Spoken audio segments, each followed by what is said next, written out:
सावित्रीबाई फुले पुणे विद्यापीठात बनावट बी.कॉम पदवी रॅकेटचा आरोप, 3 लाखात डिग्री देण्याचा दावा, चौकशी समिती स्थापन। राज्यातील उच्च शिक्षण व्यवस्थेला हादरवणारा धक्कादायक प्रकार समोर आलाय। सावित्रीबाई फुले पुणे विद्यापीठाच्या नावाने तब्बल 3 लाख रुपयात बी.कॉमची बनावट पदवी मिळवून देण्याचे रॅकेट कार्यरत असल्याचा गंभीर आरोप करण्यात आलाय। या प्रकरणाची दखल घेत विद्यापीठ प्रशासनाने सत्यशोधन समिती स्थापन करून चौकशी सुरू केली आहे। सविस्तर बातमी। मिळालेल्या माहितीनुसार रिक्षा चालक महेश कदम आपल्या मुलाच्या उच्च शिक्षणासंदर्भात चौकशीसाठी सावित्रीबाई फुले पुणे विद्यापीठात गेले होते। त्यावेळी विद्यापीठातील वित्त व लेखा विभागातील एका कर्मचाऱ्यासह काही जणांनी कोणताही प्रवेश न घेता आणि परीक्षा न देता बी.कॉमची पदवी मिळवून देण्याची ऑफर दिल्याचा आरोप करण्यात आलाय। त्यासाठी सुरुवातीला 3 लाख रुपयांची मागणी करण्यात आल्याचे तक्रारीत नमूद आहे।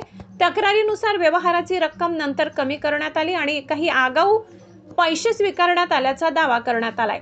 त्यानंतर देण्यात आलेल्या पदवी प्रमाणपत्रात युनिव्हर्सिटी ऑफ पुणे असा जुना उल्लेख असल्याने संशय निर्माण झालाय। कारण 2014 पासून विद्यापीठाचे अधिकृत नाव सावित्रीबाई फुले पुणे विद्यापीठ असे आहे। यानंतर हे संपूर्ण प्रकरण विद्यापीठ प्रशासनापर्यंत पोहोचले। या प्रकरणात बनावट गुणपत्रिका, पदवी प्रमाणपत्रे आणि परीक्षा निकाल तयार करून विद्यार्थ्यांची फसवणूक होत असल्याचाही आरोप करण्यात आलाय। तक्रारदारांनी मोबाईल चॅट, आर्थिक व्यवहारांचे तपशील आणि संबंधित कागदपत्रे पुरावा म्हणून सादर केल्याचेही समोर आले आहे। दरम्यान विद्यापीठाचे कुलगुरू डॉक्टर संजय देशमुख यांनी तातडीने सत्यशोधन समिती स्थापन केली असून संपूर्ण प्रकरणाची सखोल चौकशी करण्याचे आदेश दिले आहेत। दोषी आढळणाऱ्यांवर कठोर कारवाई केली जाईल असे विद्यापीठ प्रशासनाने स्पष्ट केले आहे। या कथित बनावट पदवी प्रकरणामुळे राज्यातील उच्च शिक्षण व्यवस्थेच्या विश्वासार्हतेवर गंभीर प्रश्नचिन्ह निर्माण झाले। मात्र सध्या ही प्रकरणे आरोपाच्या स्वरूपात असून त्यांची अधिकृत चौकशी सुरू आहे।